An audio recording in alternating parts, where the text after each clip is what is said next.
Oh, yes, yes, yes. Welcome. Good evening. Good day. If you are watching beyond the time that it is live, man, it is All-Star Weekend.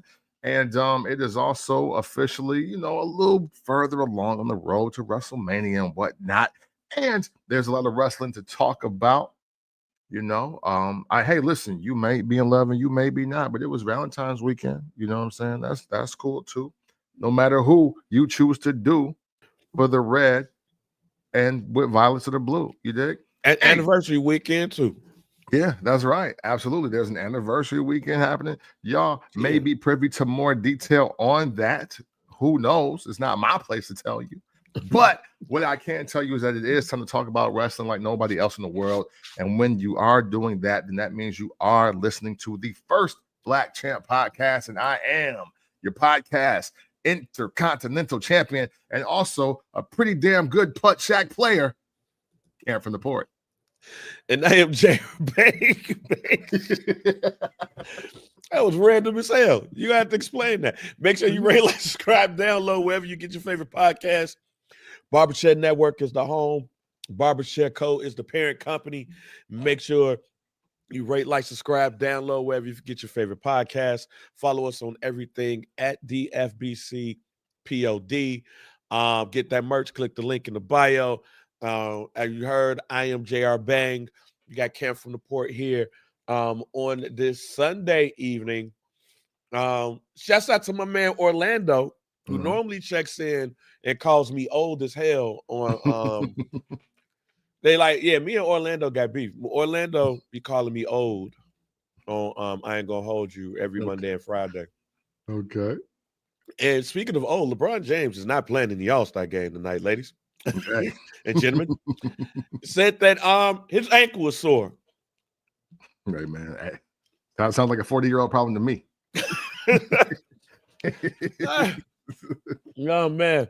Hey, yeah, Russ, you was looking for us this morning, but I was somewhere in Wisconsin celebrating my anniversary. Yeah, man. Oh, boom, yeah, you know what I'm saying? But we here. See how you do. See, it's anniversary weekend. I still get y'all content, but there you go. Camp, as a fellow 40-year-old male, yes, that's still out here getting it, but you realize that, I am 40. And how do you feel about LeBron James saying, nah, I ain't gonna play tonight?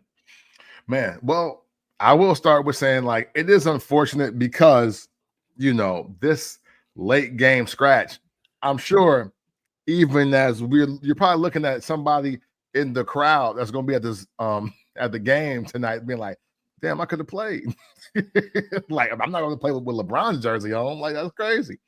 But at the same time, at 40 and up, when you happen to wake up one morning, it could be hit or miss on a new acre paint.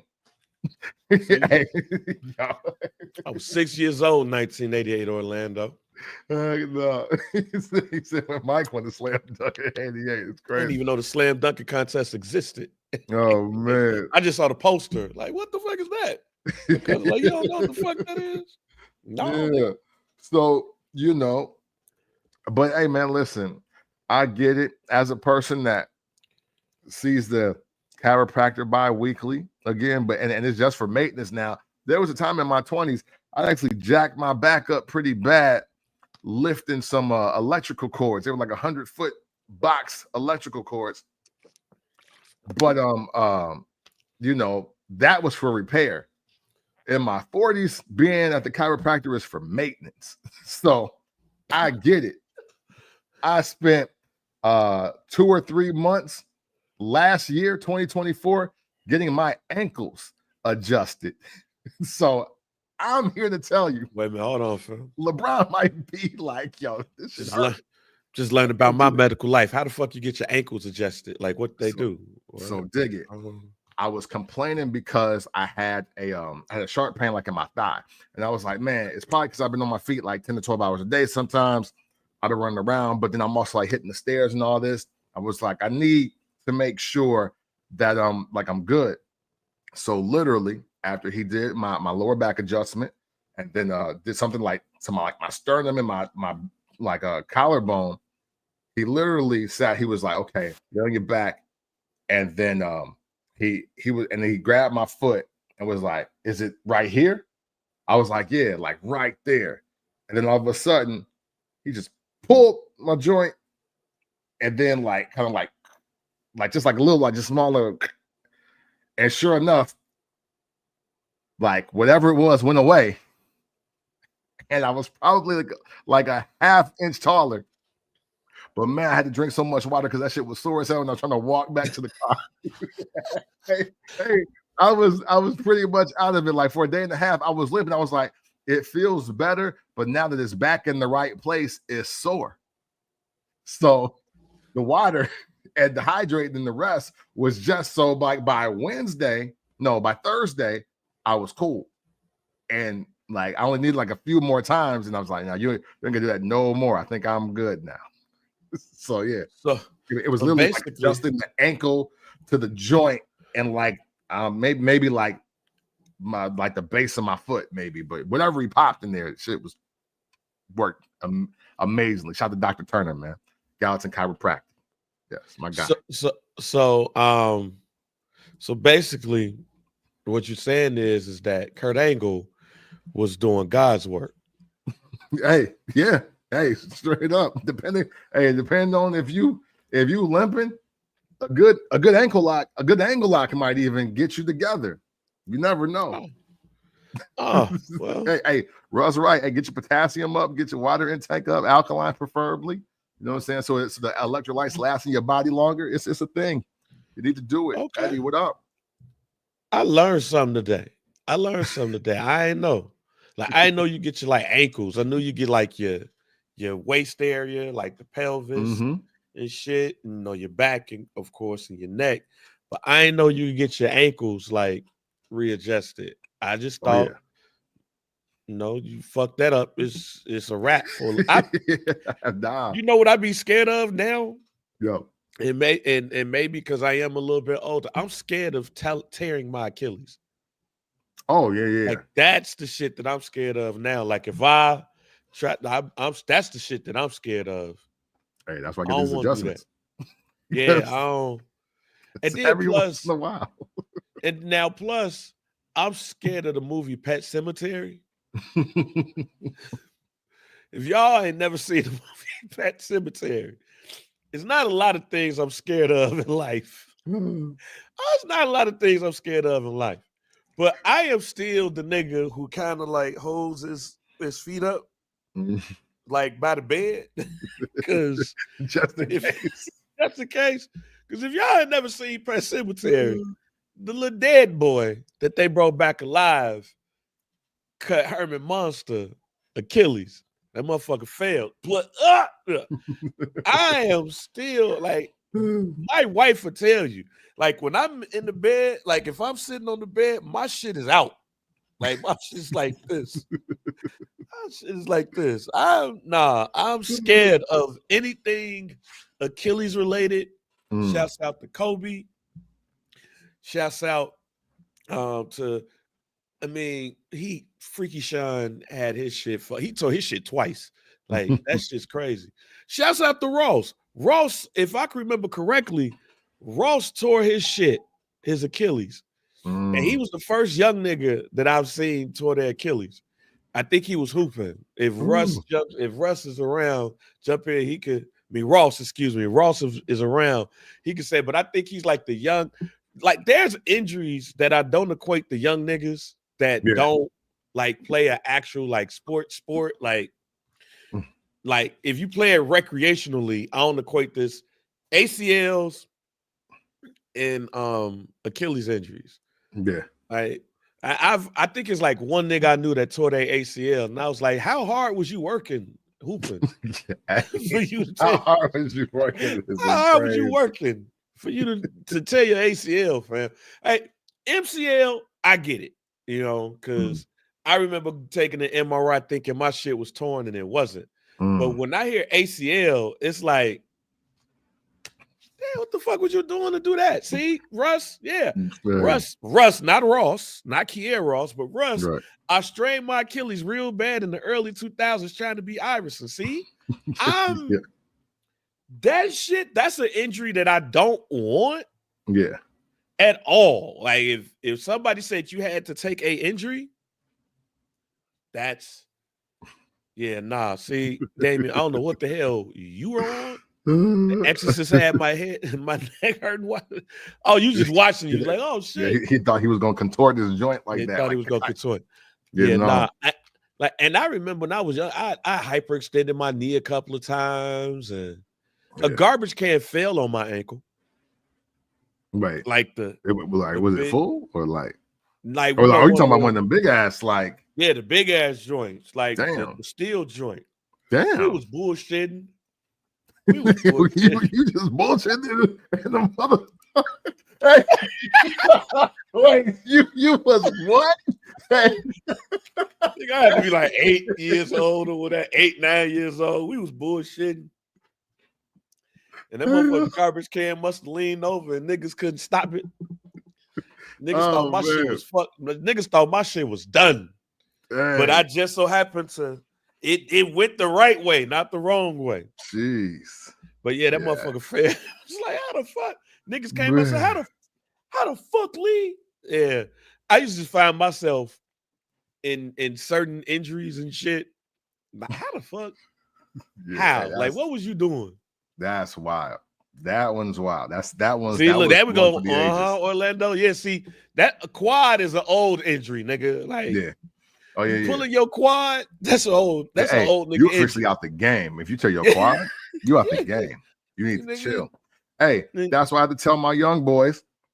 They was like, "Yo, Cam, come to the gym and hoop with us." Now they 16 to 18, 19. I was like, nope, I'm trash. They was like, yo, you trash? I was like, at 43? Yep. Yeah, I'm trash. Garbage. Washed. I was like, and I'm not about to chase one of y'all. I'm like, I know y'all don't play the block. Nobody has a post game no more. And that's where I'm gonna kill. Y'all want to shoot threes and run. Yeah. I'm not running to the wing. I'm not doing high post defense at best. Like, see that now? I'm not running the floor. That's a good old nigga question. Like, how often do you hoop with little niggas? Yeah. Because that's a good point. These niggas just want to run and shoot threes. Yeah. Like, we got post games. Right. We got post games. Hey, I'm from the set the offense era. Like, we not we in the hold on. Yeah. Right. Hold on. Hey. You got the ball in. Hold on. Yeah, straight up. Hey, get in the post. Yeah, I've not hooped. I've not hooped in probably 15 years. Hey, I'm right. I'm out there with you. They talked me into doing it when we was in the radio. So what? Maybe 2013 or 14 is the last time. Was you did one of them like charity games? Or just no, because even in 11 years, it was somebody's bright idea, and it might have been the program directors for us all to go out there. Oh, some team building. Yeah, and then I think 7 or 8 years later, everybody either got fired or quit. I don't even remember what happened. But yeah, only team building episode. Only team building Joyce, I believe is going to the bar. Yeah. Not about to play a sport or like Top Golf. Anything, it just got to revolve around drinking. I am not doing any athletic nothing to team build that has to do with me moving around a lot. No, because there also I know my limitations. I'm a sore loser. I'm a sore loser. I'm a sore loser. He was like, that's why we're not doing the team. Oh, that's the other part. We're not doing that shit because I'm a sore loser. And I'll call somebody a bitch on the court. It's like, nah, hey, JR, you tripping? No, fuck that. Man, motherfucker fouled me. And we ain't gonna call no foul, bitch ass. And then next thing you know, HR calling me, talking about, so during the basketball game, I'm a competitive person. I'm like, yo, you gonna call HR on me because we was hooping and I was pissed? Yeah, but you also told him don't come to the station tomorrow, or you gonna whoop whoop his ass. Like I meant it at the time, but Right. at the time I meant it, but I wasn't gonna actually whoop his ass at the station. It's like, yeah, but Yeah, you're a manager. Yeah. Oh, were you able to see, speaking of Damien? Yeah, see, Bob from HR having a conversation with me. It's hilarious. Yeah. I'm a very un-HR guy. Speaking of that, were you able to see what Chris Paul and Wemby did yesterday during the talking about meeting Muggsy Bogues? No, not even that. Even though that was weird, fam. Yeah. Wemby and Because Wemby definitely lied Bogues. to him. Yeah. He definitely lied.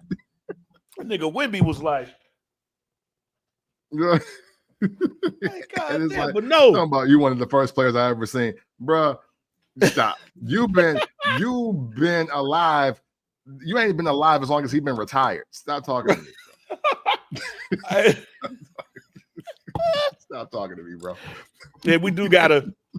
Hey man, we do gotta have a conversation one of these days about YNs lying to old heads and shit. Y'all ain't gotta lie. Right, right. But no, did you see Wemby and Chris Paul doing the skills challenge?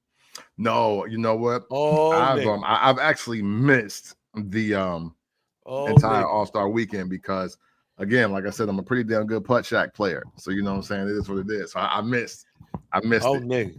No, nigga. It's the worst shit you've ever seen in the All-Star game. Oh, really? I saw your Facebook. I meant to send the video. When really? I saw your post around, was the dunking contest that bad? Like, if this was the dunk, was it that bad? Yeah, because I was super confused on that. Okay, we're going to get to that in a second. Okay. But the Wemby Chris Paul thing, nigga, I would show it on here, but NBA would be like, nope, can't show our shit on y'all shit. But them niggas really said, fuck the skills challenge. When it got to the shooting portion, them niggas just threw the ball. Wait. Just threw the shit. They ain't even shoot, nigga. They ain't even. See. Niggas just was like. Yo, see, that's why I'm not a Chris Paul fan. See? Like, see, I never liked him. I never liked him. Well, Wemby did it first. I don't know if it was Chris Paul's idea, no. But Wemby did it first to try to finish as fast as possible, because it's not about when it gets to the shooting portion of the skills challenge. It doesn't matter if you score or not. It's just getting the ball off. But you got to act like you shoot. Them niggas just was like. See, that's the part that's trash too, because I thought you had to make the shot. What? Nah. Hey, anybody can miss a shot. That ain't no skill challenge. Hey, no, hit the jumper. That's why you're here. That's why the jersey has your name on it, because you have to hit the shot. Yeah, I can go out there with a Tim Duncan jersey on and miss a floater. I can miss the bank shot. Like, yo, go. All right. I'm sorry. Go ahead. Now, overall, All-Star Weekend. I was wondering if I was just the old nigga. Okay. And was like, yo, this shit is terrible. Because, like, I said this on some dude this prior week. A lot of people are becoming their parents when it comes to music tapes. Oh, like we're becoming a lot of, I ain't gonna say we, but I'm gonna speak generally here. I mean, our era, our time. Yeah, our era are becoming the parents who hated Mary J. Blige when they heard her do Sweet Thing, and it wasn't Shaka Khan. Like, why she sing? Like, we've become that with the music takes. Yeah. With sports takes, somewhat we be like, you know, we be get off our lawn shit. Our generation of basketball was better type shit. Mm-hmm. I was wondering if that was the same thing with the All-Star game. That true, Brando. Every Puff remix. But the All-Star weekend don't have the luster that it once had. And these last couple of weekends, it was like, okay, yeah, it's just But this weekend, it's been piss poor, to say the least. The dunking contest to me was the highlight of the weekend. Now, Matt McClung, I don't even want to say he's really a member of the Orlando Magic because he's only a member of an NBA team come dunking contest time. Yeah. Yep. Like, this nigga has made more money off the dunking contest than he has his NBA career. Yeah, I saw that. It's crazy. That's crazy. So, but hey, get money though. Get money, but also get a contract, my nigga. Like, hey, facts. Hey, they low key allowing traveling. They might as well just let them get out there and just do some shit. Do some shit. But one, the skills challenge was fucked up. The 3-point contest was cool. No Tyler Hero. I didn't realize like 5 Miami Heat niggas won the damn 3-point contest. Matt McClung cleared a Kia. Yeah. I forgot Jason Capono existed. Let me just say this. Oh wow, he's still playing. No, he just won the 3-point contest. He was like, okay. Niggas. Yeah, okay. But I was like, damn. Like Daquan Cook. I was like, Daquan Cook won. Yeah, what year was that? Yeah, I forgot. But the All-Star game weekend, the All-Star weekend, like the dunking contest wasn't bad at all. Okay. Matt McClung, 3-time winner. He's not going to be with with the Orlando Magic after the night or whatever. They're gonna send him back to the G League or whatever. For sure. But there was no star power. Jello performed his song, and I saw a clip of that. And I was like, wow, they had him performing. Like, damn, it's you know what? Not for nothing. And this is no disrespect because these are legends. So I'm not trying to be bogus. But I was at the side gig. We were watching ESPN or maybe it was TNT. I don't remember the channel. But regardless, on the ticker, it said, up next, Bay Area legends, Raphael Sadiq and E40. And I'm like, if they talking to Raphael Sadiq, that mean ain't nobody there. And that ain't even me, because look, Tony fire. But if it's All-Star Weekend, and they have on the ticker that you're about to talk to Raphael Sadiq, that means nobody's there. He ain't even been on a soundtrack for a basketball movie. Why are y'all talking to Raphael Sadiq? And he cold. But dog, this ain't it. Like, this not it. Oh my God. Hey.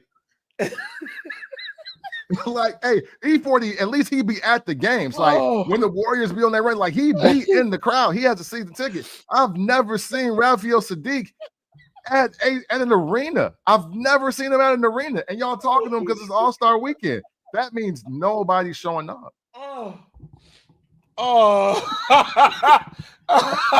Hey, yo, I'm being that ass, bro. I mean, come on, bro. Come on, man. Y'all know it. Hey, look, y'all with me. I see y'all, but come on, man. Brady, you know damn well. You know damn well. They're talking to Raphael Sadiq, fam. Come on, man.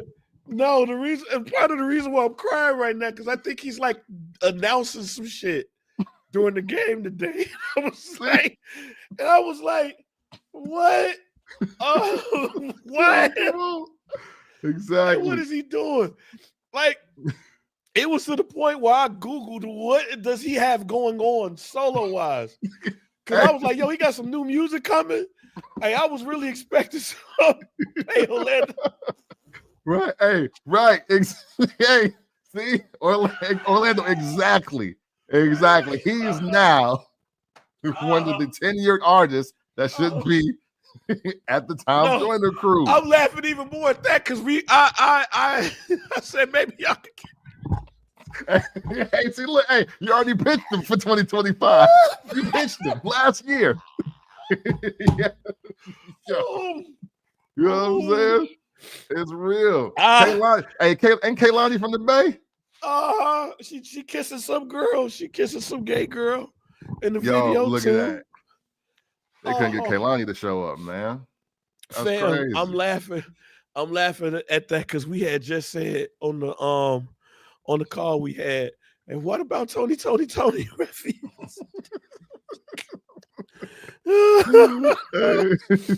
yo, that's a good idea. Yeah. You know what I'm saying? Because I was like, he's supposed to be performing. Raphael Sadiq is supposed to be performing, or he at the All-Star game, at the tip-off concert. And I had said to myself, I mean, I know he's Oakland. I know he's from the Bay. Facts. But these YNs don't want to hear Raphael Sadiq. Hey, they're going to be like, dog, come on, man. Like, yo, come on, man. Hey,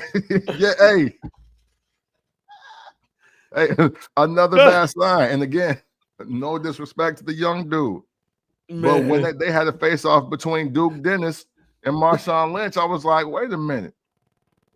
I was like, don't get me wrong. Duke Dennis is somebody. So this is not hate. Yo. But I was like, but him and Marshawn Lynch, that the star power is unmatched here. Like, what are we truly doing? I saw the Run TMC tribute and shit. I was like, all right, bet, you know what I'm saying? Cause as we've discussed on Some Dude and I Ain't Gonna Hold You, the Mitch Richmond slander is niggas was slandering Mitch. Yeah, niggas was talking like Mitch Richmond was not the second best shooting guard in the league. Behind, where's Hammer be at shit like this? Yo, he should have been there. Ain't nobody got to say this mother out. And he ain't even have to do that. He could have just showed up. Yeah, true. He could have did the announcements.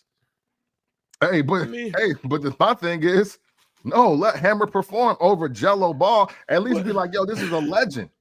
This is a legend. Too legit to quit. So question of the day. We ain't got to the wrestling shit yet, which is not gonna be long. We're gonna talk wrestling, we promise. We're gonna talk wrestling, but this shit right here is now. The laughter as Shaq is up here on the screen looking like a pimp from Las Vegas, like when the purple pimp pat, he looked like he got all that shit on. That nigga look like Grimace, Pimp Grimace. Oh man. Would you guys rather have put it in the chat for those who are paying attention? Who would you rather see perform at the All-Star game in the Bay this weekend? Jello or MC Hammer? Hey, listen. Right. Yeah, that's a great question. I'm going Hammer though. Off the rip. Hammer. Yo, hey, listen, because we didn't do right by Hammer in real time. That's why he didn't show up for none of that 50 years of hip hop shit that y'all was talking about. But Oakland, again, if we gonna talk to Raphael Sadiq as the All-Star weekend is kicking off, then we need to be letting Hammer get his stage. That's what we need. And he gonna always show up in shape, ready to get, you know what I'm saying, all the dance moves off. He gonna have something bad, you know what I'm saying, 5 something bads. He's never without 5 of the baddest black women you ever seen in your life that can pop everything. You know what I'm saying? Listen, let's get it started. Started. You know what I'm saying, right? Started. Go Hammer! We'll do that. Go Hammer! Right. He's an assistant coach, I think. No, that's one of the. Yeah, we gotta. I think he's assistant coach somewhere actually in football. Dead ass. Yeah, we need to know Hammer or Jello. Yeah, we need to know who should have performed last night at All-Star Weekend. Look, as much as I hear it blow the whistle. Bro, hey, come on, man. Another Bay Area legend, a real legend. Come on, man. La Russell did perform. at one of the joints. All right, LaRussell did perform. I'm all right. I'm gonna say Why something is- wrong. I'll chill. And I don't dislike dude, but I'm gonna say something wrong. So let me just chill. No, I'm interested in this one.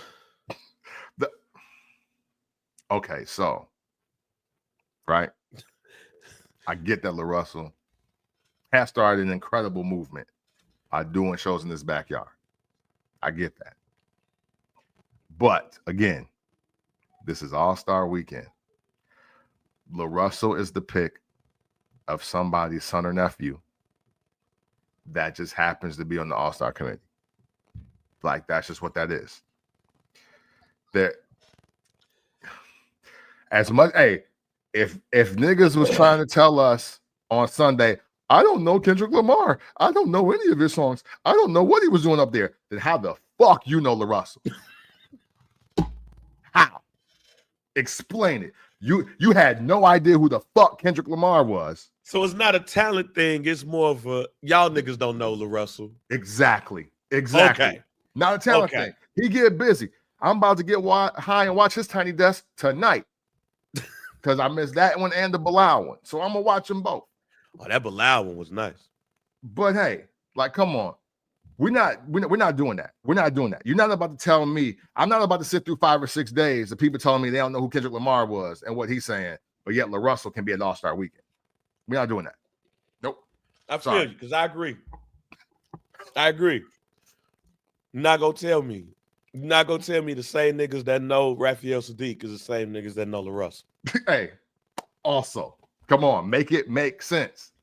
But that's part of why the weekend is terrible to me now.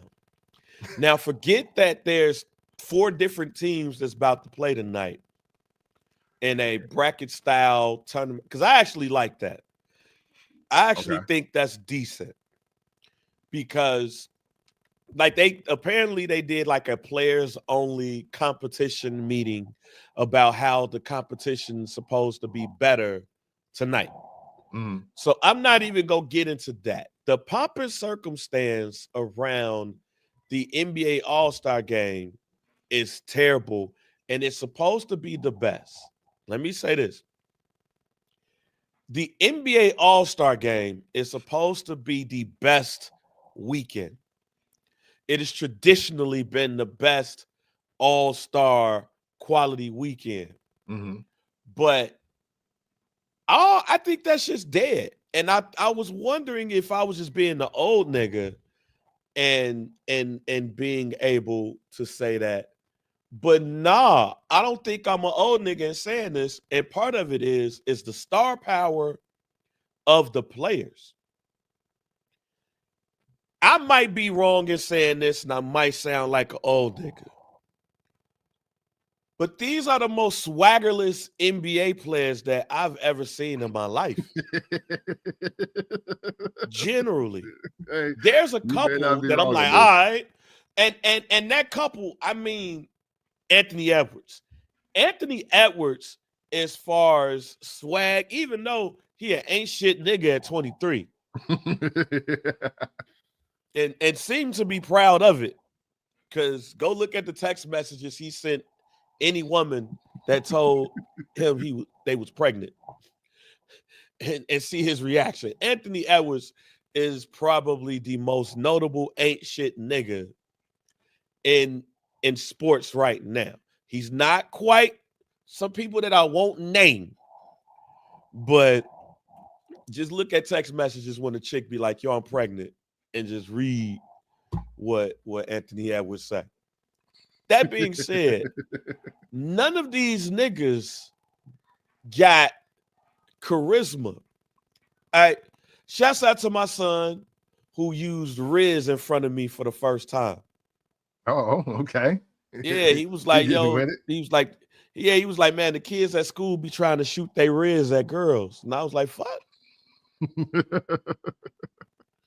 Trying to do what? What does that mean? He was like, oh, trying to shoot their shot. I was like, oh, okay. Because y'all niggas 10. You know, when I hear shoot Riz, I think something else. Hey, but you know, I don't know who brought it back for sure. I don't know if it is what it is, but Riz is actually, it was originally before our time. Yeah.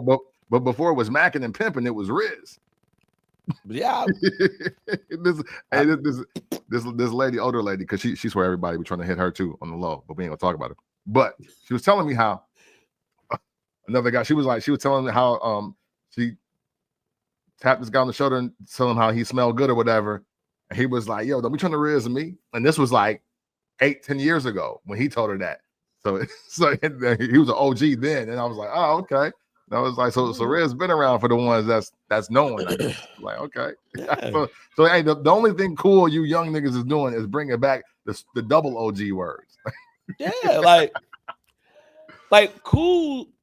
If I were to ask another question before we move on to the wrestling shit, if I were to ask somebody who and do it in the YN way, like who's the NBA player with the best Riz right now, with the most Riz right now? I don't know who would be named. Yeah, man. Unfortunately, that there's been so many new draft classes, but LeBron is still the focal point. So I mean that speaks to your charisma. That speaks to your like who's next, the swag. Right with Donnie, Ja Morant is definitely the closest. But see, I don't never see Ja Morant. See, I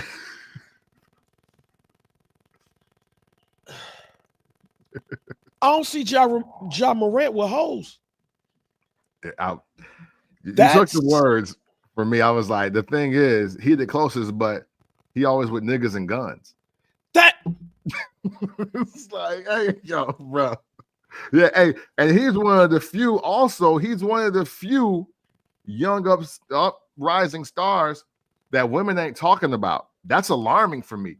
Yeah. I'm used to the women talking about the next guy. Like on some, have you heard him? Like girls that don't like women that don't know shit about football knew who Jalen Hurts was before the Super Bowl, way before the Super Bowl. So that's yeah. Like Ja Morant, John Wick is a flight risk. Maybe he's scaring the hoes away.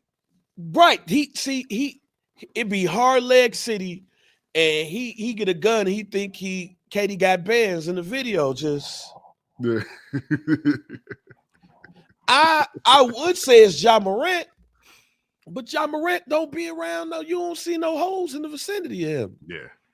You don't see no women in the vicinity of Ja Morant in any video. I've never seen the video where it's Ja Morant and bitches be like, oh, like not saying that they don't, because I'm sure he gets his fair share. Yeah, for sure. But my man from the Rockets shouldn't be having more hoes than Ja Morant. There we go. See, Brando, right. Remember when I was trying to put Coco Jones on Ja Morant? Who Coco Jones with? A even less swaggier nigga in Donovan Mitchell. See? First of all, hey, Coco Jones get never mind. Sweet. Donovan Mitchell lucky the Cavs winning. Bro, you want to lose. You one season away from losing your girl, my guy. Man, like that's what I'm saying. Like the cool factor when people say we're gonna move on to wrestling right now. When I say this, what's missing in the NBA right now is the cool factor. I have not seen an NBA player that I want to be, even at the age that I am right now. I want it to be Mike. I want it to be Magic. Even after the shit happened, Magic was the coolest nigga and still is the coolest nigga in the world. Like Magic Johnson and Snoop to me are the same person, just a sport and music. I got you. Larry Bird. Larry Bird was talking shit about everybody. Mike, Scotty, in some cases, God damn it. You could pick a damn NBA player on a team and they made that player look cool. Shit. Goddamn, what's the name? Like it was a cool factor with Popeye Jones, even though that nigga is one of the ugliest niggas in the NBA history. Like, yeah. And then you got the tier like Kenyon Martin. You know what I mean? Yeah. Like it was a cool factor with NBA players. There's not a cool factor. Yeah. My son is 10 years old, and that nigga don't want to be like none of these niggas. Yeah, see? And that's the clincher.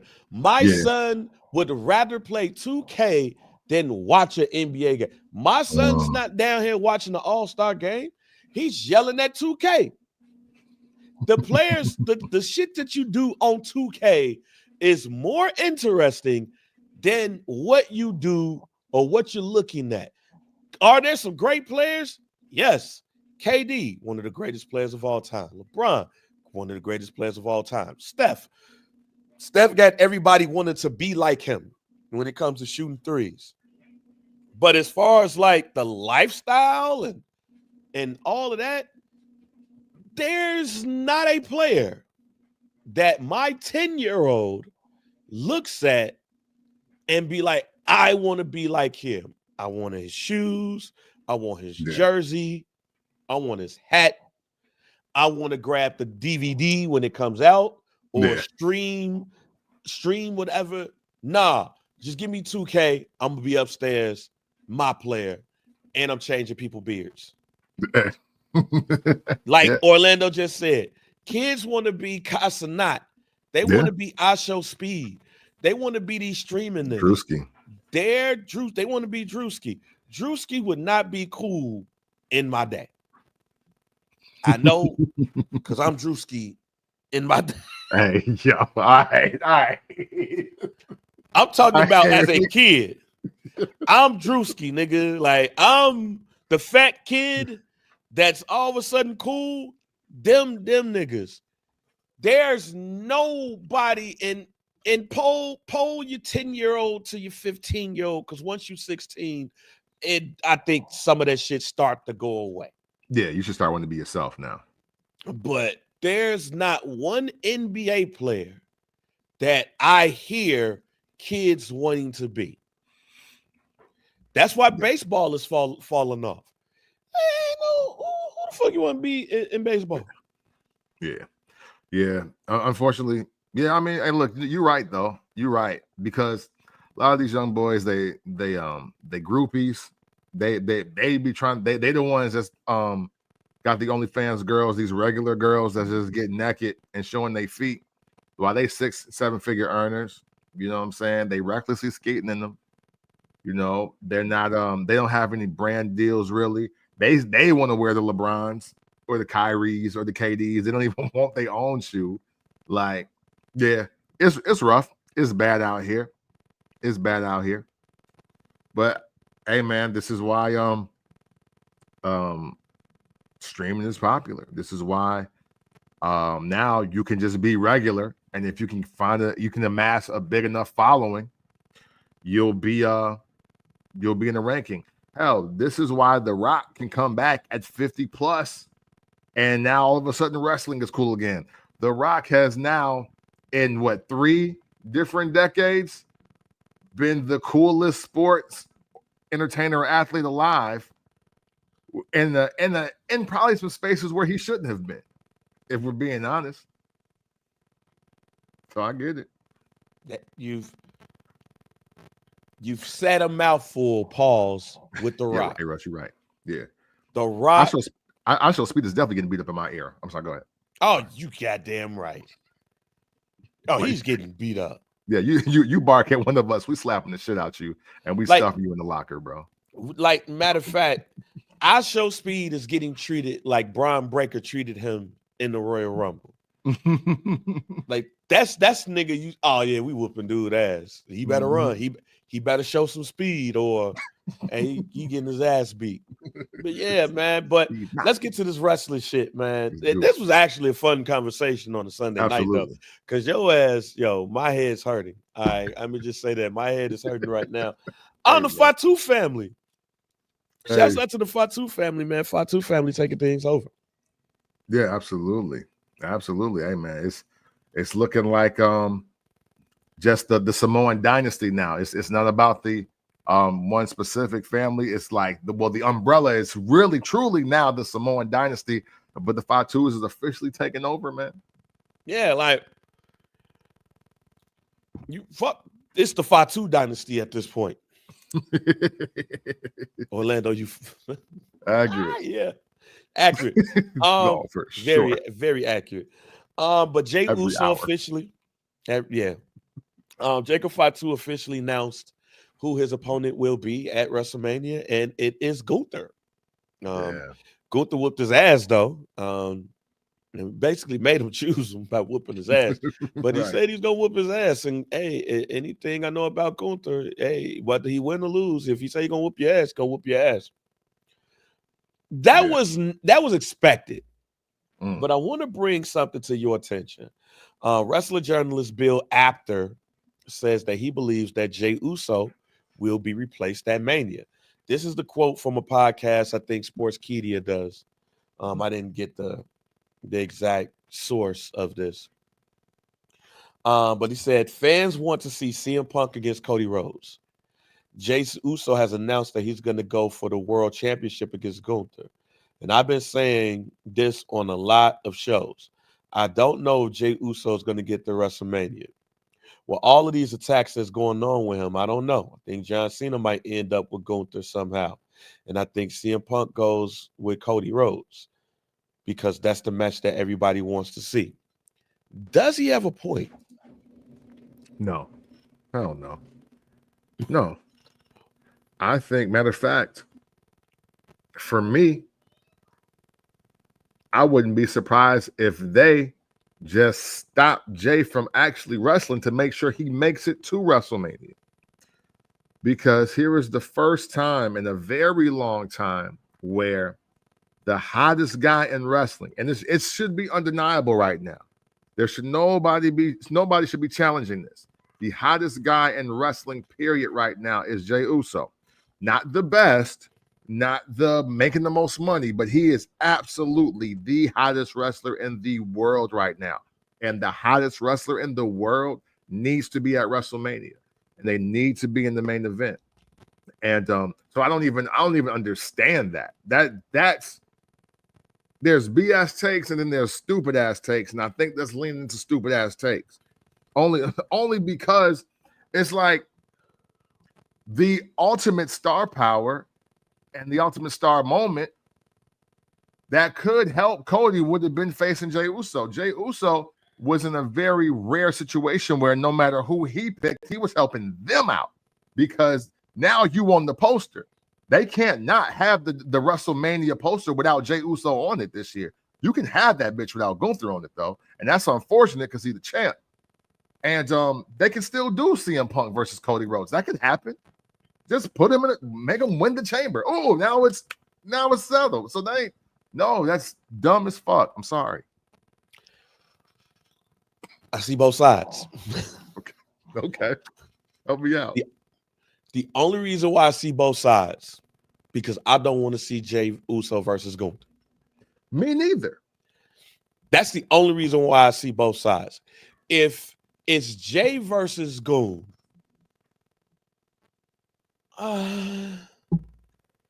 if it's Jey versus Roman, sign me up. Right. The way that it's set up right now, Jey Uso is the Jake the Snake Roberts of the WWE right now. And what I mean by that is, for a number of years, Jake the Snake Roberts was number 2 to Hulk Hogan. Mm-hmm. And it wasn't even close. Talking about face. Yeah. It got to a point where between WrestleMania 4, WrestleMania 5, WrestleMania 6, Jake the Snake Roberts got Hulk Hogan sloppy seconds. He got Andre the Giant at WrestleMania 5. Between WrestleMania 4 going into WrestleMania 5, he got Andre the Giant. He also had a feud with Earthquake. Earthquake squashed Damien. Hulk Hogan wrestled both of those two. in those time periods. Jake never needed a title match to show that he was over, and he still got a big match at Mania. I don't think Jay versus Gunther is as big as it should be, not because of Jay, it's because of Gunther. If you take the belt off of Gunther and make it into something that is meaningful, then I think that it's the last match of the weekend. Mm-hmm. The only match I believe that does that is Roman, because it finished the story. You said that that's the story and really the only story that needs to be finished, and it is unfinished. Mm-hmm. That's why I see both sides. With that being said, no, he's going to WrestleMania. He's wrestling in the main event match. Yeah. Bill, you crazy, even crazy by saying that fans want to see CM Punk versus Cody, which can happen. Mm-hmm. Like John Cena saying that he wants all of this shit, that don't mean John Cena has to get it. Right. That don't mean John Cena has to get what he wants. Right. John Cena's last match is going to be at the end of the year. There's a lot of shit that can happen that makes John Cena very, very frustrated and boom, boom, boom. But like Russ just said, Jey Uso need to become the head of the table. But in order for him to do that, he needs to wrestle the nigga that's at the head of the table. Because imagine this. Something to think about. Roman Reigns has the Ula Fala. Mm-hmm. Jey Uso wins the World Heavyweight Championship. Mm-hmm. Who's the head of the table? Well, because he originally beat him for it, Roman Reigns. Hey, look, the World Heavyweight title didn't make it ahead of the table. Hey, look, I'm with you, but this means Gunther don't go to WrestleMania. This ain't got shit to do with Jay. They ain't got nothing to do with Jay, but that's what I'm saying with homie. It's like, yo, no, Jay's going. Right. But because who's the champion, it questions who's the challenger is. Yeah, for sure. That's why I'm like, I see both sides. You wrong, but you're wrong. I think he's wrong when it comes to the CM Punk Cody thing, which just fucks everything up, because that could still happen. Yeah. And low key, like Gunther's the person that fucks all of this up.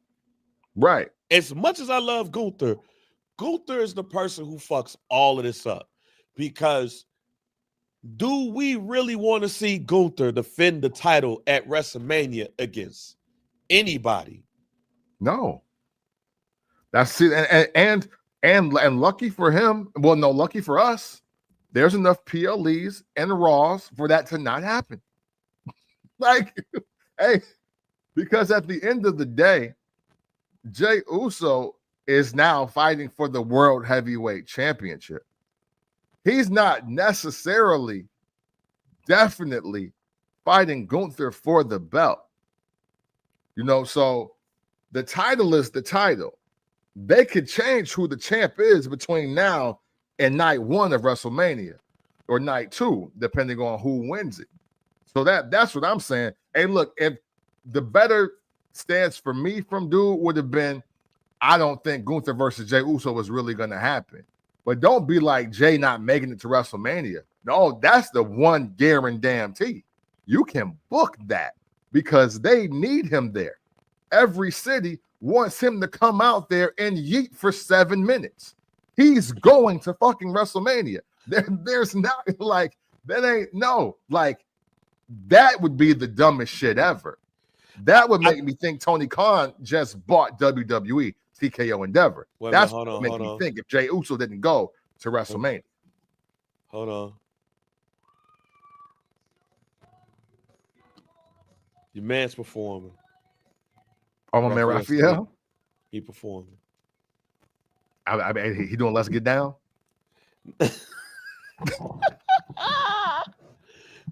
I forgot the name of the song he doing.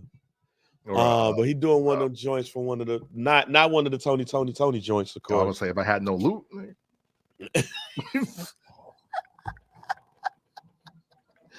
He not So, singing. man, He not singing. All I ask of you, or nothing. yeah, hell Like, no. You better I not. know that. You got a point. As I'm looking at this, as somebody who's a Tony stan, I know there's some white people that's looking at this like, man, we ain't know who Kendrick Lamar is. We definitely don't know who this nigga with the Green Bay Packers colors on. Yo, you know what I'm saying? This nigga look like mustard and relish right now. We don't know who this Yo, dude man. performing. Can the NBA get Bono? Man, hey, you know, beautiful day. That do go up. That do Yeah, go up. that's all. I love Raphael Sadiq. Yeah, Back for to the sure. Legend. back to this. I think like I said, I think Gunther is the monkey wrench in all of this. Agreed. The only reason why we would want to see Gunther and John Cena because he would probably beat the shit out of John Cena. and it's the threat of that. But you did that last year. You did that last year with Sami Zayn. I don't think you need that now. I don't think you need the overcoming Gunther shit. Yeah. I think you need to finish the story. And if you already got Roman with the Ulafala and Jey Uso with the Royal Rumble ticket at Elimination Chamber, just have Gunther go up against Roman, get it out the way, and then now here's a caveat here. It's a caveat here. What is CM Punk's favor? That's the only caveat. If Paul Heyman owes CM Punk a favor, what's the favor? I don't want to see CM Punk in a triple threat with Roman and Jay. Yeah, no. That needs to be them. Maybe he finesses him into the match with Cody versus whoever, or he wins the Elimination Chamber. Maybe that happens. But then what happens with Seth? That's the other part. You put yourself in a situation where with Gunther, you have to figure it out, to me, in making Jay's title. Okay, I'll put it like this to move it along. I don't want Jey Uso's title reign or title win to be like Kofi Kingston's when he defeated Daniel Bryan. I got you. I don't want him to get the overcome the random nigga title. I want him to overcome the shit that got him here in the first place. The mental, can I really beat my cousin on the biggest stage of them all? I want to see that. I don't want to see him going up against Gunther and having to overcome Gunther after you lost to him at Saturday night's main event. If anything, you could have had Gunther beat the shit out of him, lose by disqualification. Yep. You could have gave him the Hogan treatment. Hogan gets his ass beat at a Saturday night's main event, and then you get the main event at WrestleMania. I don't want that. I think he's better suited, and I'll let y'all know at Elimination Chamber who gonna be my opponent once they announce Roman versus Gunther. All right, I'm waiting. And then you see Jay come out at the end of the match.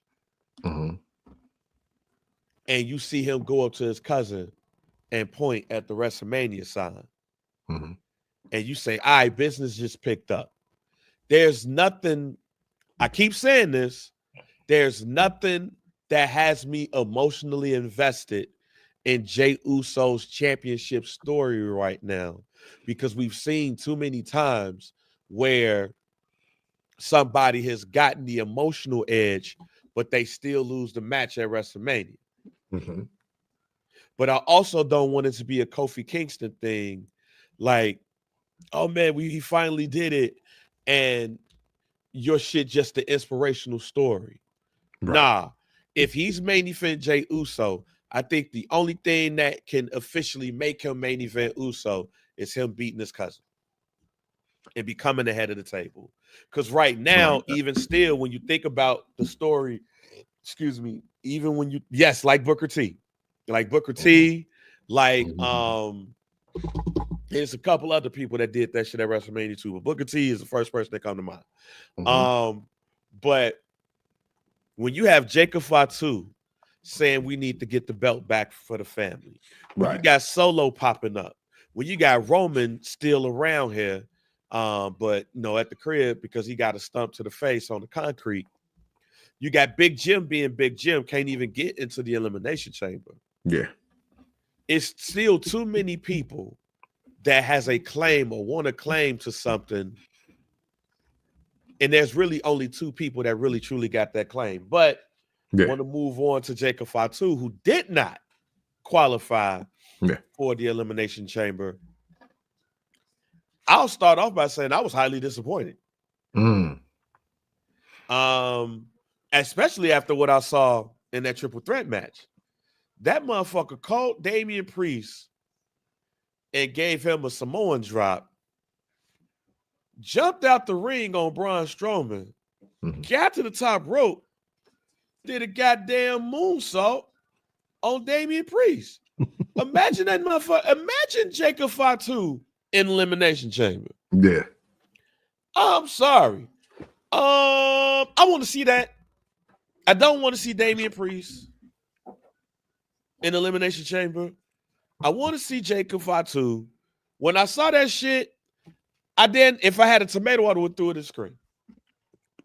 If I had a tomato, I would have Fozzie'd the TV when I saw Jacob Fatu not making it to Elimination Chamber. Shout to Fozzie. What was your thoughts when you looked on social media and was like, what the fuck? Man, so I can't lie. I was shocked, right? Because, but when I looked at the match, I won't lie. I was like, wait, hold on. Not that I thought Braun Strowman was ever getting in. But Damian Priest, former world champ, they're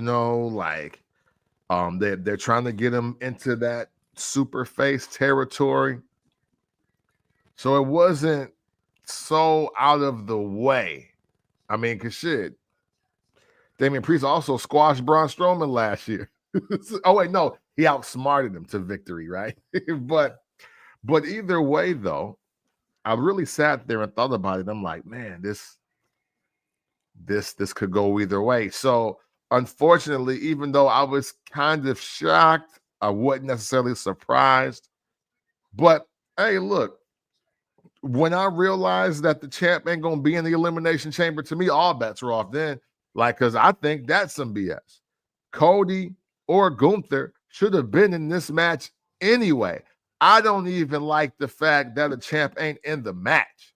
So that was kind of where I was at with it before we even got here. So now it really is like whatever. Yeah, that's the other thing too.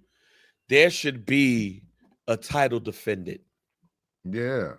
So not seeing a title defended, I'm like, what's the fucking point of Elimination Chamber to do a mini Royal Rumble? Exactly. Yeah, that I agree with you on that. But then Solo apparently is part of the reason because first of all, the beeline that Jacob Fatu and Tama went to when they saw Solo pulled up in the Batista joint. Mm-hmm. That shit was hilarious. They saw Solo pull up and Jacob Fatu was like, we'll be right back. You know what I'm saying? And then, second of all, Jacob Fatu like randomly beating the guy's ass. Like that was just sitting there. Like that's stereotypical, fam. What y'all think of this man because he been in jail? But the look that he gave Solo when Solo was like, "No, my bad," I was like, "Ooh, Solo about to die." Yeah, man. There's not in the cousins brothers atmosphere, the Fatu family. Not gonna lie, Jacob Fatu is at the head of the table as far as I feel like how a fighter go down, and not just because he's been locked up. I think him and Roman is a good fight. I think him and the Usos is a good fight. Solo, I don't think is a good fight. Solo is really going to have to show me something in aggression that makes me think like, there's a group of cousins and, you fought your cousins and you know who's who and what is what. And Solo just looks at me as the cousin / brother that's like, nah, we can't fight him, man. We're going to whoop his ass. But when you have to whoop his ass, though, you whooping his ass, no matter how big he's gotten. That's Jacob Fatu versus Solo. I do not want to see that shit at WrestleMania.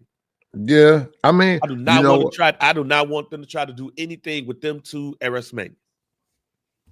Yeah, well, fortunately, I don't know. We still got the Elimination Chamber, so they could wrap it up there. I do feel like that is just the natural order of progression, unfortunately, for the story. Yeah, Hey, listen. I'm not here for the Cocaine Music Group Solo Sikoa versus anybody, really, but definitely not Jacob Fatu. I'm not interested. I'm not into it. So, it's but we need to. Well, I'm sorry. We don't need to do anything. They are building a case for Jacob Fatu to kind of build up the ranks of the family, because even though eye test optics, we have him very high. Unfortunately, Jacob Fatu has to earn the rite of passage, because he shouldn't be bigger than the Usos. He shouldn't be bigger than Solo. He shouldn't be bigger than Roman Reigns. Like all the other Samoans that have come before you. Like technically, we're supposed to be saying you're not even better than Nia Jax. Like we should be saying that, but it's undeniable. He's just undeniable.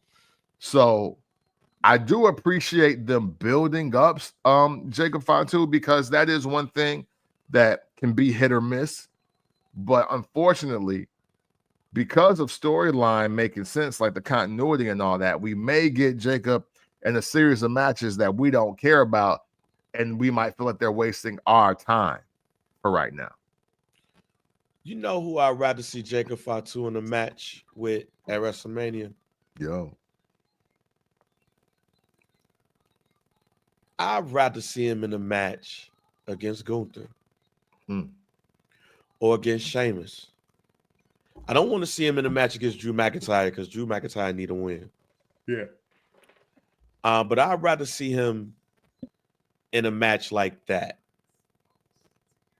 I don't want to see him in a match against Solo, because when I look at it, that does not put him over. I'd rather, the match. Matter of fact, here's the match that Solo.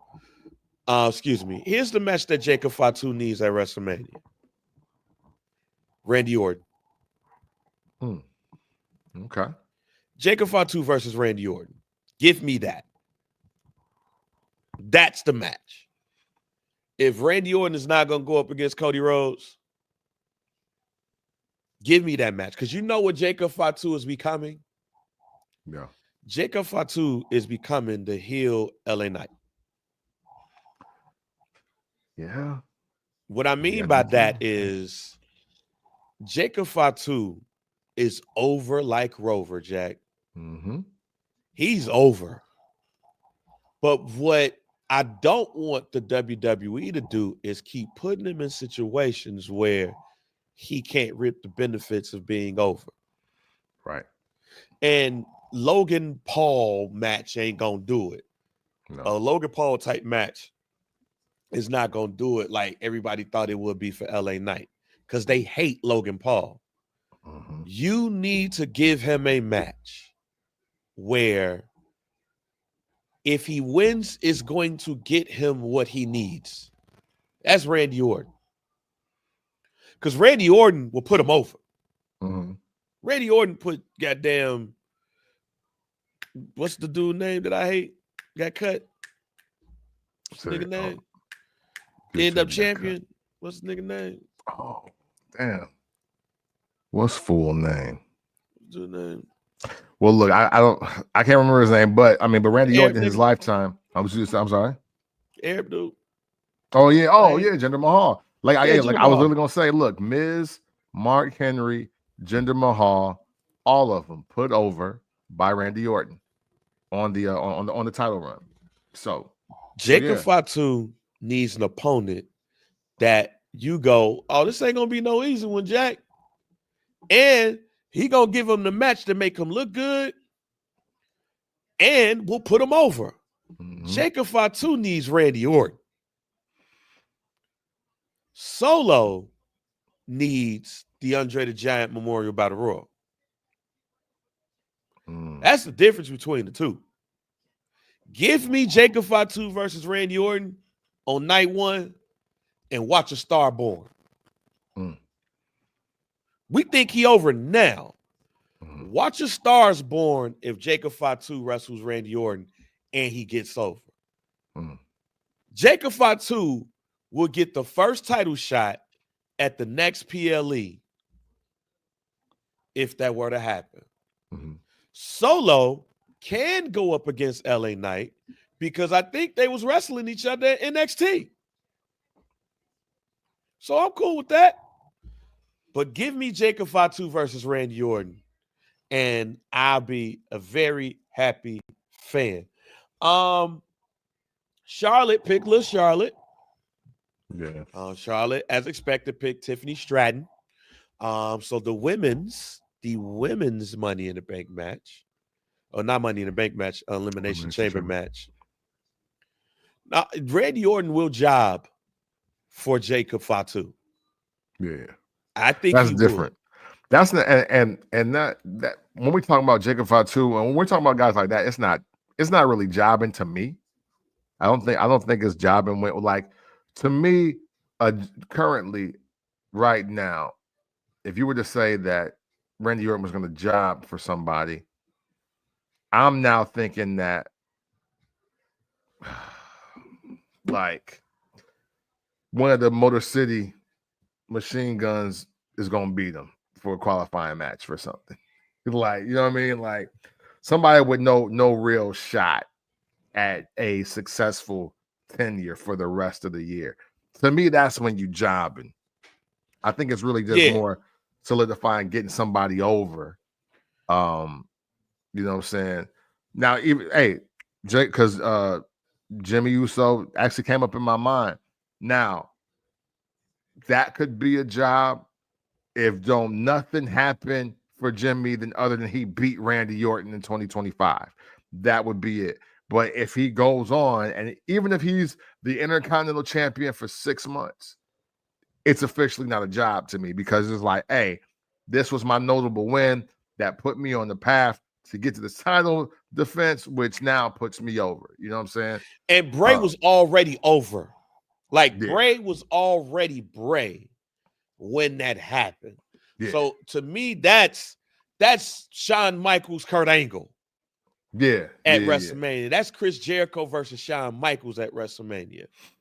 Randy Orton will make Jacob Fatu a star. Yeah.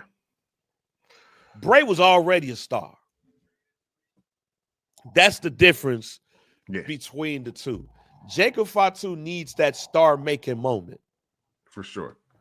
Randy performances Orton will give him that. Yeah. The performances are there, but he needs that opponent to get him over. Opponent to get him over into that star tier, that star stratosphere. And that's the difference between the two. Or, the Fiend is a whole different ball game.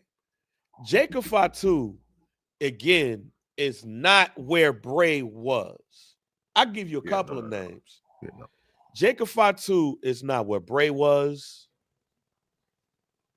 He's not where Cody was when Cody went up against the Big Show. Yeah. He's not where, matter of fact, he's not where Bray was when John Cena went up against Bray or Rusev went up against John Cena. Yeah. People see Jacob Fatu as a world champion without the belt at this point right now. That is how big it has gotten. He just needs the pay-per-view moment to make you go, uh-oh. He needs the match that's going to give him the title shot at the next PLE. At WrestleMania Backlash. And then he loses by like some funny style match. He loses by a funny DQ or some shit that makes him look strong. Bray was already there when he did that, when he went against Randy Orton. In fact, we was looking at Randy like, can he overcome Bray Wyatt? People's going to look at Jacob Fatu like, all right, we know you've been doing this, but now you're going up against Randall Keefe. Yeah. Now you're going up against Randall Keefe Orton on rest. Yeah. Yeah. Now you like, this is the litmus test. There you go, Orlando. Jacob is where AJ when he faced Cena. Yeah. That's the example. There you go, Orlando. You know who AJ Styles is. You know who he is. You know who he was. Now he's going up against Cena. Yeah. Is he there yet? Right. Yeah. That's the difference. Jacob is like, oh, fuck a Intercontinental Championship, fuck a U.S. Championship. Yo, he's there. It's scary how much he's there too. It's, even though I've said on this podcast before, you get him in the building, you get him in front of the right cameras, he's going to be a star. He's the guy that whoops everybody's ass and you knock him out the ring and you keep him away while everybody gets the pin. He needs the PLE moment that's going to make you go, okay, the star's born. I believe that's Randy Orton. He gets Randy Orton. You looking at him like, all right, man, you going up against Randy Orton at WrestleMania. And yes, I'm describing early Brock Lesnar. The only exception is he went over at The Rock at SummerSlam. He was already the champion, but he made his moment at WrestleMania. He ain't even got the Brock Lesnar moment versus The Rock. He doesn't even got I got the title, where you going? I'm going to SmackDown. Drive off. Jacob needs Randy Orton, and Randy Orton needs Jacob Fatu too. Do I still got it? Am I still who I am? Oh no, I'm out here still. And when we look at the wrestlers, look at what his ass did to Braun Strowman. Imagine if he do anything similar to Randall. But let's go back to Charlotte. Now, Charlotte going up against Tiffany Stratton, as expected, and everything. But my question to you, and I already know what you're going to say, but I got to ask it. Charlotte going to let that girl go over on her? No. Or Charlotte? No. You don't even got to ask them half the question. And that's what sucks about this. Hey, but so much about this sucks, but I just want to talk to the wrestling fans out there. Dog, Charlotte Flair came back, won the Royal Rumble. They put her on SmackDown with a live mic, or maybe it was Raw. I'm sorry, I don't remember which show. But the bottom line is people started booing while she was trying to give her tear-felt welcome back. Yeah, they was like, fuck that. They didn't give her a welcome back.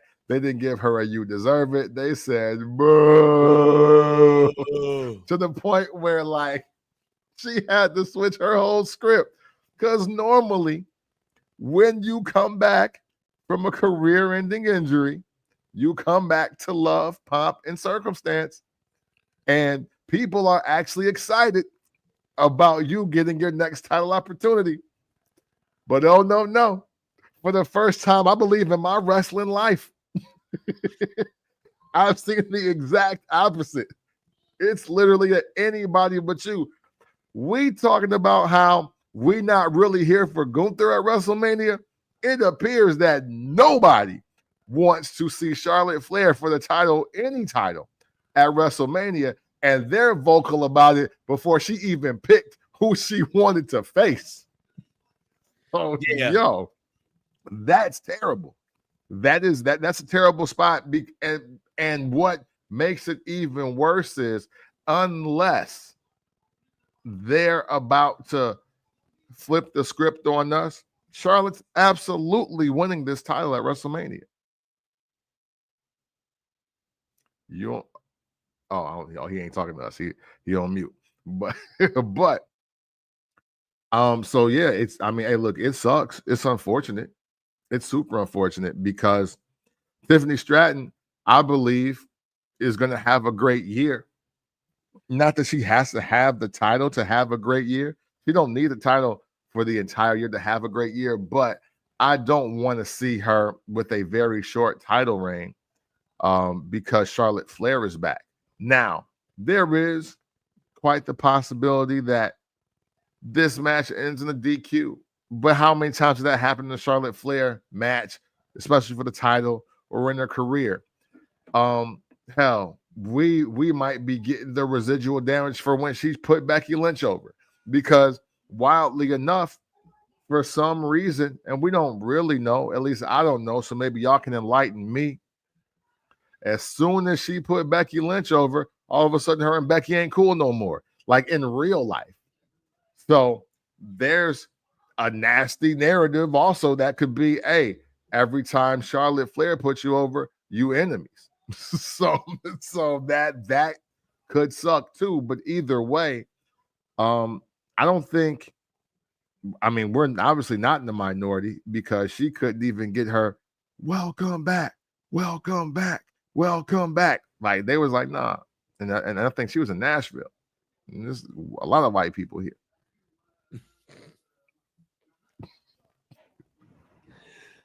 It ain't because of race. Yeah. Charlotte. Yeah. It's not racially motivated. You know what I mean? I think this was the WWE, basically, the WWE universe saying, all right, we tired of this shit. Mm-hmm. Like every time she come back from some shit, then all of a sudden we want to just put her right in front. Yeah. I think that's what that was.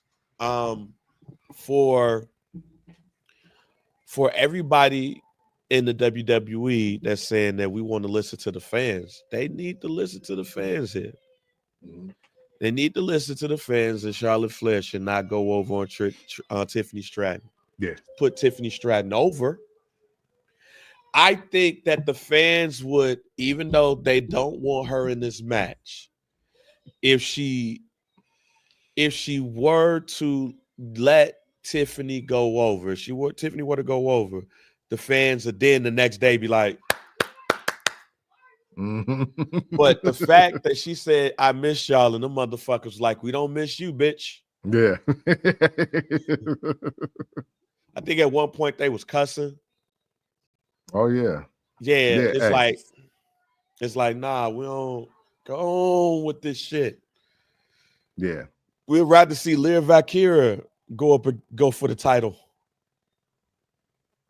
Like, and Eddie said it right. As to this point, I'm with him. And that's why I picked up for the Royal Rumble, because I knew it was going to happen. But I'm no longer tired of Charlotte Flair winning. I have no emotional attachment to her. Mm-hmm. And here's the funny thing. Orlando, right? She got a divorce. While she had she got a whole ass divorce while she was rehabbing from ACL. Hell, So who we knows? thinking she's Charlita, but she ain't. Mm-hmm. You right, she got plastic surgery. My wife looked at Charlotte Flair and was like, yo, she look different. Mm-hmm. Like legit was like, that's Charlotte. She said to two women, and it's funny, the two women, it's the families that they are in. She saw Natty and she saw Charlotte Flair and was like, damn, what they do to their face? They look different. We know Charlotte is the queen. We get it. What we're tired of is her getting in these spots and going over. The way people killed Triple H for this shit, nah, y'all. That's Charlotte. Mm-hmm. If Tiffany Stratton loses the belt at WrestleMania, I will tell you, here's my guarantee. Let's go. I predict Tiffany Stratton will win. You want to know why? Because if Tiffany Stratton loses the belt at WrestleMania, all of the air is going to go out of the room. That is my prediction. It's going to have to get to a point where Tiffany Stratton has to be the face and Charlotte is the heel. And we saw that on Friday. Yeah. But I am telling y'all, if Tiffany Stratton loses, that place is going to be upset. And the next match is going to pay for it. That better be the second to last match on Sunday. In order for people to forget that. If Charlotte Flair and Tiffany Stratton is not the second to last match on Sunday, you already know where I'm going here. If that's not the second to last match, Charlotte is going to lose. But if it's the second to last match, Charlotte winning. And Tiffany's gonna be sitting up there crying. The last go ahead. Orlando, I completely disagree with you, brother. The women's division has not gone stale at all. It's not stale at all. I would say post horsewomen, right? This is the time where you've seen the most prominent women stars potentially throughout an entire show.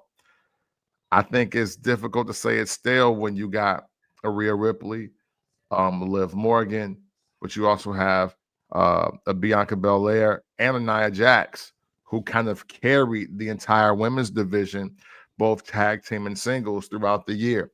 I don't know. I don't think that's fair. Especially, hey, look, was it 2K24 the first time that women were ranked higher than men on the game? And I mean, I know that's like, who gives a shit, but it matters. It matters because what that does mean is the women are just as big of stars as most of the men on the roster now. So I don't know. I don't know if I can't rock with that 100%, even though Charlotte Flair does have the ability to make people feel something, whether we like it or not.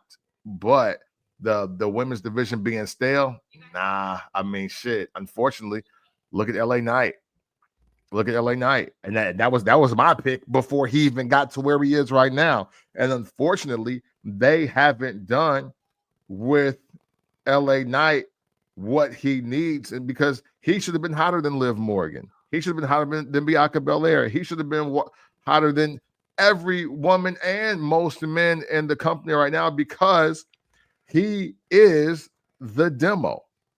He is the ideal superstar for the demo. White men, 18 to 34. Been telling y'all. And the fact that he's where he is, and he lost his title to Shinsuke, and I'd literally be forgetting that Shinsuke have the title. That's letting you know what's really going stale as far as like divisions and on shows go. Unfortunately. Yeah, I think Damian just said it. The women's mid card, it's like they got those belts and it just was like, oh yeah. Now that, yes.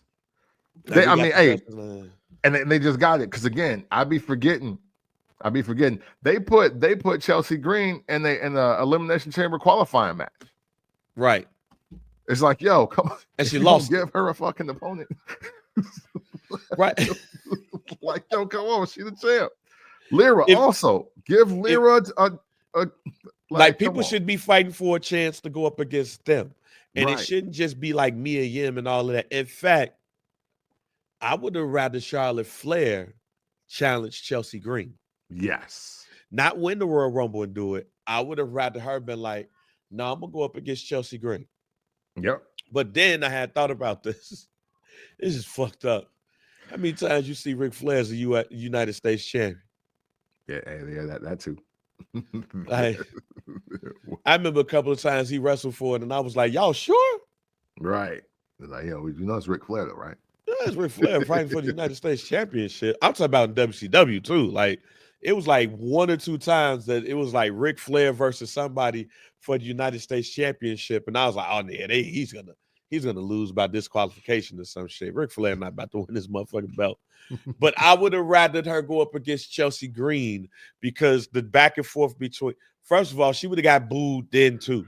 Yeah. Like, facts. matter of fact, y'all think she got booed because she might be going up against Tiffany Stratton? No, nigga. Yeah. As soon as Charlotte Flair won a match to be the #1 contender for the United States Championship, them niggas would have booed her out the fucking window, nigga. Yeah. Charlotte, what's her name? Ashley Flair? Right. Niggas would call her Ashley because we don't give a Fuck fuck. you, Ashley. Yeah, we don't give a damn if you from Charlotte or not, nigga. Yeah. We want the Canadian woman being the United States champion. Hey, right. But hey, no, you're not wrong. You're not wrong on that. Let's say that right there. Yeah. And folks would have been like, oh no, Chelsea got to get this belt back. Like, I would have rather that been the case. Mm-hmm. But yeah, Triple H, listen to us, fam. Just say that Charlotte tweaked her knee and she ain't gonna make it to WrestleMania, and give Tiffany Stratton, Bianca Belair, or Jade Cargill. Fuck it, give her Jade. Yeah, hey, somebody else. Give her Jade. Somebody Speaking of else. Jade, apparently, we know, or we think we know who jumped her. Yeah, Raquel Gonzalez, and Liv Morgan was caught on a screenshot leaving the scene of the crime. Now, Nick Aldis, SmackDown general manager, never said she did it. She just in the vicinity. Naomi was like, man, see, girl, everybody was trying to blame it on me, but I was telling you that wasn't me. Bianca was like, nah, we going to Raw. It's like, well, we don't know for sure. We're going to Raw. We're going to beat those bitches' asses. Yeah. Here's my other guarantee. Bianca did that shit. It ain't going to be Liv Morgan. As a matter of fact, here's my guarantee. Here's my second one. Okay. If they do a women's tag team title match at Elimination Chamber, Bianca and Naomi are going to lose. Okay. Because Jade Cargill is going to cost them the match. And that's how we find out, no, they was just there smoking. They was back there smoking. Y'all bitches did that shit. Y'all bitches did that. That's my prediction. The fact that Nick Aldis didn't confirm that Liv and Raquel did it. Right. They trying to throw us off. I ain't, nah. Bianca did that shit. And it's going to be Bianca versus Jade at WrestleMania. Yeah. Yeah. And you know what? And look, hopefully in this time off, Jade has got progressively better. Because I do think that Jade versus Bianca is WrestleMania quality, even just off of Star Power alone. It's first hour, but it's still WrestleMania worthy. You know what I'm saying? Like, so I think this is awesome. And the one thing I love about this the most, it's been proven that what I've been saying for a lot of years, that women's empowerment is fake. It's all the rules. Y'all don't like each other. and only one woman can be at the top. So I love it. It's hey, beautiful. man. Yo, if Bianca's husband and best friend are about to be heels, hey, Bianca, Mm-hmm. hey, I keep telling y'all this. Bianca's best character is a heel. Mm-hmm. We gonna really see what we got in Bianca Belair when she be telling y'all white niggas to shut the fuck up. When look, Mm-hmm. when Bianca is treating y'all like old girl on Players Club when she walked up in the room with the cops. What's that? What's that? Roxy? Yeah. Like I know. Oh, Ronnie. Talking about Ronnie from Players Ronnie? Club. Yeah. Yeah. When Bianca Belair treating white men ages 18 to 34 like Ronnie on Players Club. Hey, fam. I'm telling you. All them white men ages 18 to 34 gonna be like, a word? Yeah. They wife gonna be Like, hey, you know what I'm saying? oh, I'm sorry, babe. Sorry, babe. But that's hey, I'm telling you, Bianca Belair is gonna be Ronnie from Players Club without the stripper. Here we go. But she gonna be telling folks to shut the fuck up and all that shit. And the white dude's gonna be like. Now, before we get out of here though, Orlando, I know you just said pitting black women against each other during Black History Month. That we don't necessarily want to do that. But if you guys didn't watch NXT, if you didn't, well, you right, you got damn right, Orlando. Now that one, He's gonna lose his mind. He's gonna be yeeting for real. Yeeting underneath that damn announcer table. So this is his entire bag. Hey, if he dated Alicia Fox, he'll do anything for Jade or Bianca. You got damn right. Well, speaking of Black History Month, Orlando, if you didn't watch Vengeance Day yesterday, let me give you a rundown of what happened on Black History Month and how Shawn Michaels and Triple H don't give a fuck about this month at all. They really was like, yeah, fuck the DEI and all that shit. Yeah, it is what it is, y'all. Okay. Let's start with the strap match during Black History Month. Trick Williams versus Eddie Thorpe. Oh man. Trick Williams lost a strap match during Black History Month, y'all. Oh, let's also talk about All Ego Ethan Page versus Javon Evans. Javon Evans got his ass beat at NXT Vengeance. Oh, my favorite post of Black History Month. And let me find it, Camp. Let me find it. Because this was one of the best wrestling IG posts of all time.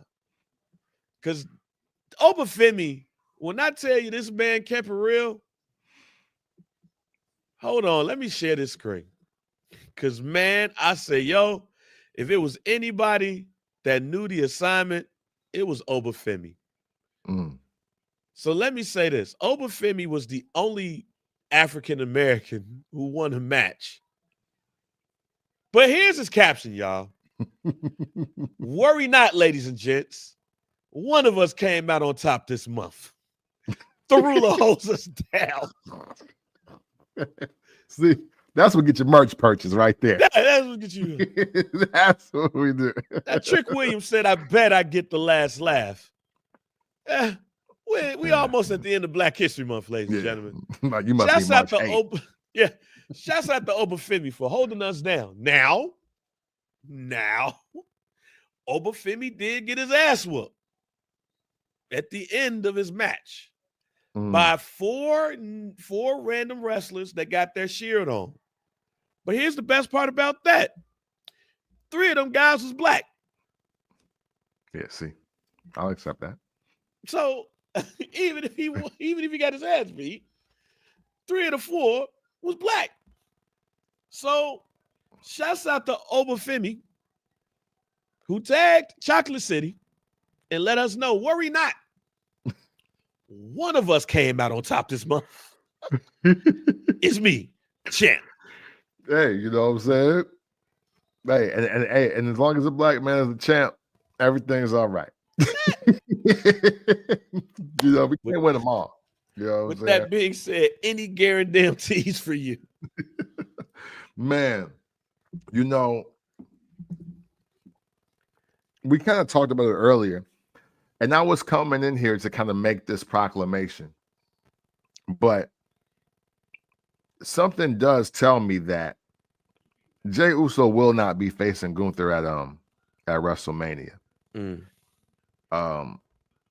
My guarantee is real simple, man. One of the champions will not be the champion. One of the champions today will not be the champions by the time we get to WrestleMania weekend. My money is on that not being Gunther. However, things with Cody just don't like right now, even though I get it from a star power aspect, but I don't think I really want to see Cody versus anybody that's potentially not John Cena. And and honestly, I'm not so sure I want to see that based on where their characters are right now. Yo, damn, yo, yikes. Damn, geez. So my guarantee specifically is that I don't think Gunther and Cody Rhodes will be the champion as we go into WrestleMania weekend. But I will say that right now my money is on Gunther not being the world heavyweight champion as we get into the WrestleMania or after the Elimination Chamber, after all, however many more we got, because I think it's only one PLE for sure. But for sure, there's enough Raws, enough SmackDowns where that can change. And I do believe that is going to change because just realistically, man, that's doing a disservice to Jey Uso to have him main event in night one with the streak that he's on right now, with the heat check that he's winning every single week. It's a disservice that he's the main event of night one. He's the night two guy. He's the night two guy more than both of the champions are the night two guy now. And they got to make that right. Well, that's very interesting at a possibility of I'm with you. Do we really need to see all that shit? Yeah. I mean, I'm still more interested in Cody like losing it all and becoming goddamn Homelander. Yeah. And shit. Like I'm still more interested in that. But hey man, thank y'all for joining in on this Sunday Night Heat episode. You know what I'm saying? The Sunday Night Heat episode. I've been laughing at the All-Star game and the Saturday Night Live 50th anniversary celebration where Eddie Murphy was Tracy Morgan in a skit. Heck no. All right. Yeah. That's crazy. Yeah, so that's crazy. Enjoy the NBA All-Star game if y'all watching it. Enjoy Saturday Night Live. Enjoy life, y'all. Enjoy life, man. You know. Facts. That's all I got, man. Enjoy life. Enjoy that day off for people who have it tomorrow too. Can't end us off. Oh, no. My bad, Damien. I forgot about that. Oh, no, he ain't got no name yet. Right. But your man's debuted on NXT. Absolutely. My bad. Absolutely. Oh, no. Hey, listen, no, I was going to close out with that. I had two things to say about NXT and kind of about SmackDown. The last two things I want to say, wrestling related, is one, I don't know what's going on with Corey Graves, but obviously when they got Wade Barrett and the other dude doing SmackDown, that just means people really hate him. And I don't understand why. I don't know why. For me, I thought Corey Graves was doing a great job. But I also thought James Smith or whatever my man's name, Jimmy or James, I don't know what they go by because, you know, you could be either one when you got that name. I thought he was killing it, though. And they got rid of dude, too. So don't know what's going on with Corey Graves, but I really do want to go back to the days where overall the wrestling guys are the guys that commentate on wrestling. That's no shot to Pat McAfee. I think he's amazing at what he does. But yo, wrestlers need to talk wrestling. And Corey Graves was a wrestler at the end of the day. And I think that should have superseded everything. And he's better than Wade Barrett. Outside of Wade Barrett fangirling or fanboying over Jade Cargill and during her entrance, he ain't really offering much that Corey Graves is not. Second, Ricky Starks. I saw Starks, no name Starks, just another Latin individual in the crowd. I seen him out there and I was like, hey, here we go. This is what I was truly waiting for. I called it back in NWA when him and Eli Drake were there.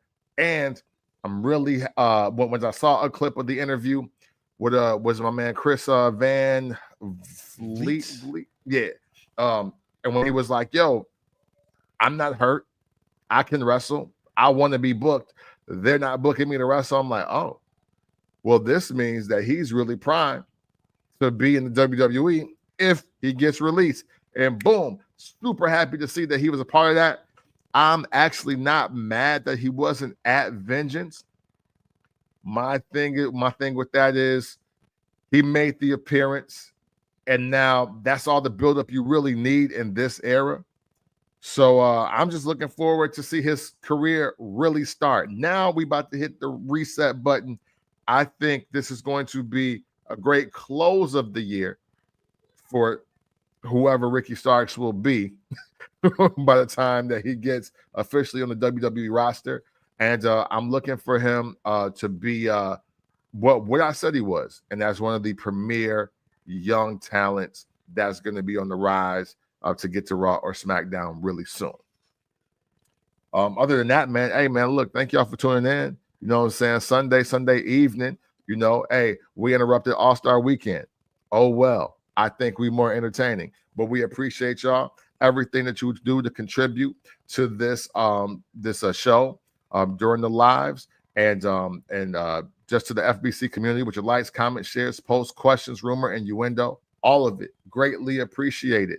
Obviously, Bag and I can get on here and bug out and talk about Raphael Sadiq and anything else if we wanted to. But all of you and your contributions to the community make it that much more special. So for that, we thank you and we humbly and graciously appreciate you. Listen to the Marathon Classic, if you will, Victory Lap by Nipsey Hussle. It turned 7 years old today. You know what I'm saying? 7 years ago, Victory Lap by Nipsey dropped. So make sure you check that out. And as always, you know, if you ever want to talk about wrestling, though, in an unconventional way, you do so by checking out the First Black Champ podcast. It's the pick with the VP, DOC. We are out and fuck Johnny Wrestling.